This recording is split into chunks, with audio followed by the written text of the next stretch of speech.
Now, there's no doubt about it that by far one of the most anticipated Star Wars TV shows of 2023 is indeed the Ahsoka Tano TV show by Dave and Jon, and exactly what they're crafting behind the scenes when it comes to the story about Grand Admiral Thrawn, Ezra Bridger, Sabine Wren, and a whole lot more that's going to be inserted into there.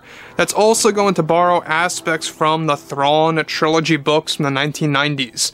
This is Mike Zero. Make sure to subscribe if you are new to the channel for future Star Wars updates. Also, by the way guys, make sure to drop a thumbs up on this video to support the channel. I thank you all so very much for the kind support. It is greatly appreciated.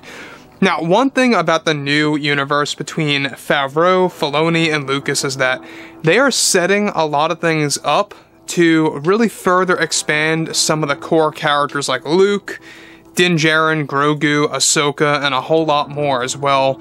Ezra Bridger is another great example out there as well.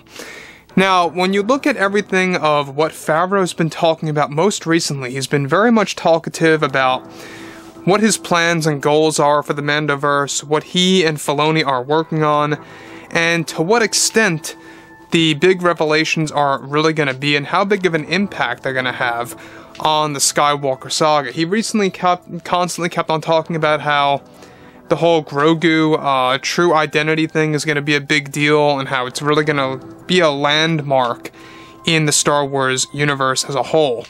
Now, with that being said, what's even all the more exciting is what Favreau recently had to say about one of the big plans for the Mandoverse and how it involves something huge to do with the character of Luke Skywalker breaking the internet and how fans across the world are going to be shocked. So this is what Favreau eventually had to say. He recently got into this more. Now before that, with Disney executives now regrouping and planning to do big things with the franchise from the help of both Jon and Dave, currently, Jon and Dave are working on over 12 projects at once. Now, it's noted, however, in a recent interview with Favreau, he was able to tease something big for the franchise. He went on to state the following to the fandom: "Myself and Dave are working toward making some pretty big reveals for the franchise that is going to break the internet when it comes to what we are working on with Luke Skywalker's return in several projects that we have planned, but there is one thing in particular that I am not at liberty to say, that we will rattle, of course, the fandom across the globe. We always wanted to do something so powerful for Luke, such as him discovering new powers and abilities by using the Force and what kind of limitations he could face in the planned shows that we are developing.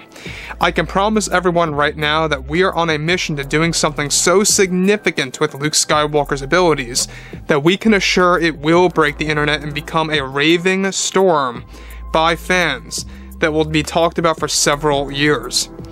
Now let me just pause here for a second. Now, Favreau saying that Luke's new abilities and upcoming projects are going to break the internet. Now, we're not quite sure which projects he's really alluding to, given that he eventually does talk about how it is going to happen in the near future. It's very likely to be the Ahsoka series and Mando 4. And the reason why I bring up Mando 4, we'll talk about that in just a second, because there are some storyboards that actually do allude and match up with what Favreau is teasing here. We'll get to that in just a second. Now, as you all know, in Legends, Luke Skywalker used a multitude of abilities, some of which some fans may even label as overpowered or too ridiculous. And I understand that to some degree, but in Legends, there were also really good abilities that were in pretty much, you know, like the middle way, where it wasn't too outlandish and it wasn't too underwhelming.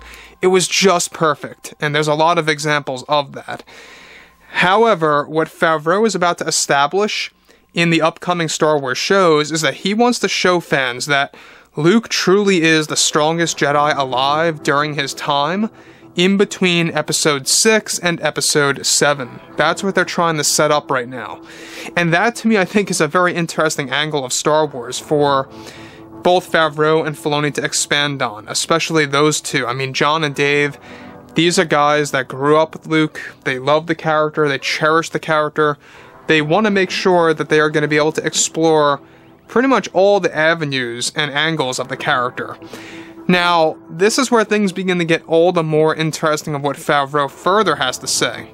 So, He goes on to say, it's something that we are almost done planning out already right now, and it won't be long until you will be able to see it. So Favreau definitely confirming that it won't be long until we finally will be able to see this.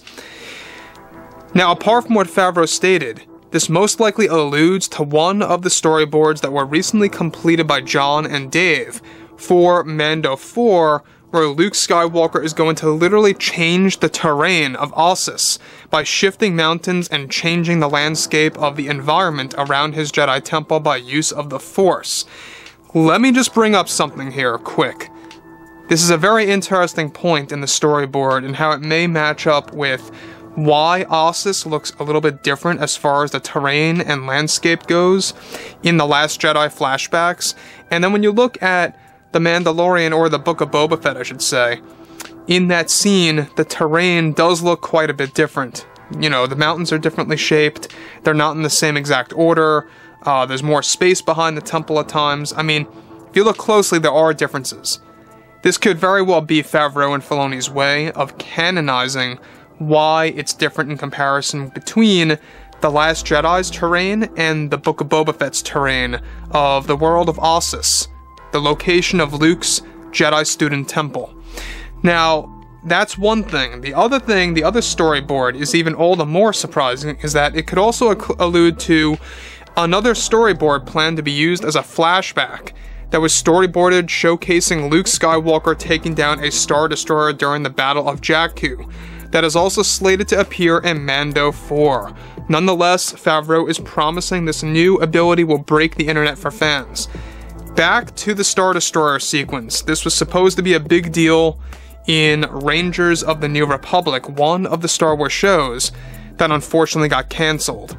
Now, in that show, there were supposed to be a lot of events that lead up to the Battle of Jakku, which, by the way, marks itself down as the final defeat of the Empire's last stand that does not turn out well for them.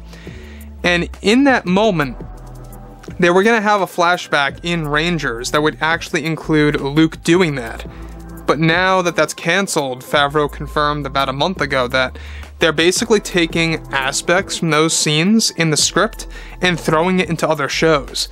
So I think that either one of these is exactly what Favreau is alluding to, that's going to be talked about for several years, something that's going to break and rattle the internet by fans, creating what he calls a raving storm. I'm actually pretty excited if it's either or. Do I think that the whole mountain moving, changing the terrain thing sounds a little outlandish? Maybe, maybe not. It all depends on how it's going to be done and, you know, to what degree it's going to really be done, right? It all really depends. But Luke did do stuff like that in Star Wars Legends, if you guys read up on the books. So it's not too out of the norm. So overall, you know, there's a lot of great things on the horizon for Luke, and how it's all going to be done in the upcoming Star Wars canon, which, by the way, I cannot wait to see exactly how it's going to turn out to be.